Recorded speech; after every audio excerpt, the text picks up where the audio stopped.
Quando è stata l'ultima volta che ha sentito sua sorella? Quasi 20 minuti fa, ho tentato anche 10 minuti fa, però non ho avuto risultato. Però sì, siamo diciamo, in continuazione fra i messaggi di WhatsApp. Per fortuna che funziona ancora quello. In queste ore drammatiche c'è un filo diretto che lega Venezia a Kabul. Ahmed Ahmadi lavora a Venezia dove vive da 15 anni con tutta la famiglia.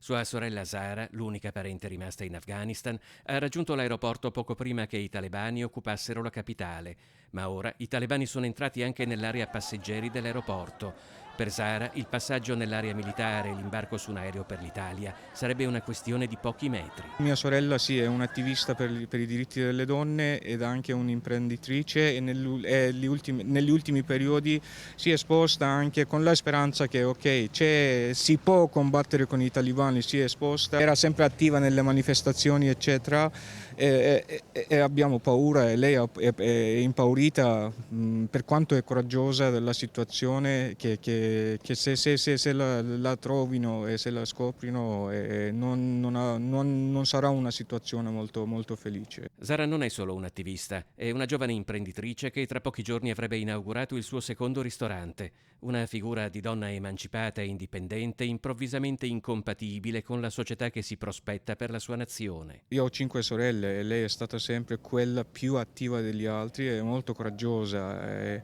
ha già la sua scelta di voler rimanere lì e lottare nel paese più maschilista del mondo, significa questo. E io spero che arrivi qua anche perché può essere una soluzione, è una grande soluzione lavorativa anche per me. Hamed è il fondatore della catena di ristoranti Orient Experience, nata a Venezia da rifugiati politici e richiedenti asilo.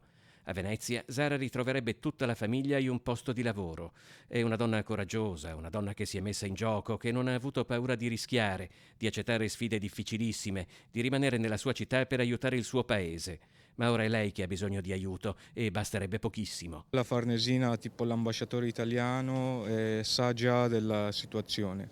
Spero che solo che manca l'ultimo passaggio perché la parte militare è circondata dagli americani e che si avvicina e sparano.